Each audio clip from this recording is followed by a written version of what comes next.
The U.S. military as an institution is very corrupt and is built upon spreading death. Congratulated after we had our first kills. My company commander personally congratulated me.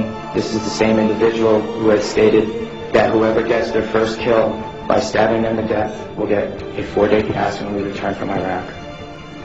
I've heard numerous circumstances of civilians getting killed, and then soldiers and Marines subsequently placing weapons on their bodies, Four placing soldiers wire on walked them. through the trees and approached this house.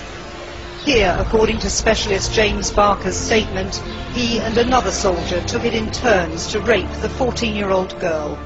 In another room, the girl's parents and 5-year-old sister were shot dead. Before they left, they poured kerosene over the girl's body and set it alight.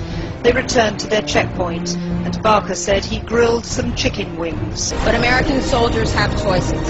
And while there may have been some doubt 5 years ago, today we know the truth. Our soldiers don't sacrifice for duty, honor, country. They don't fight for America, they fight for their lives and their buddies beside them because we put them in a war zone.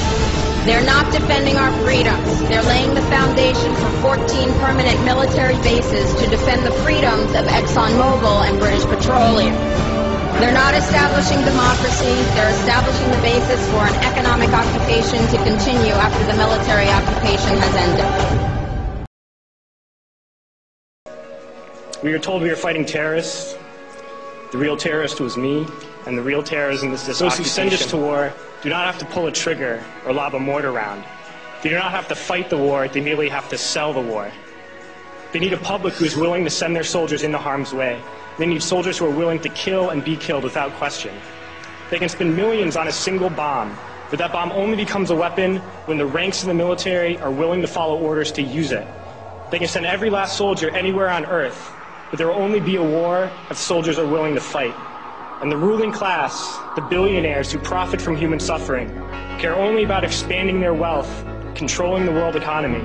Understand that their power lies only in their ability to convince us that war, oppression, and exploitation is in our interest.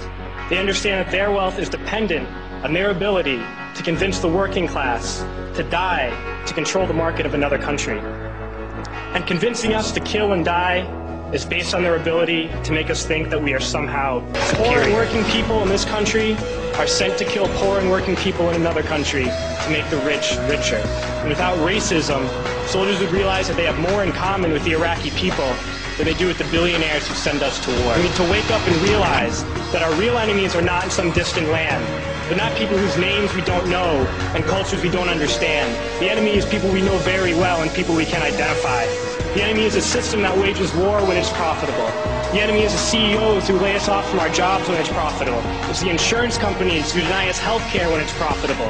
It's the banks who take away our homes when it's profitable. Our enemy is not 5,000 miles away. They are right here at home. If we organize and fight with our sisters and brothers, we can stop this war, we can stop this government, and we can create a better world.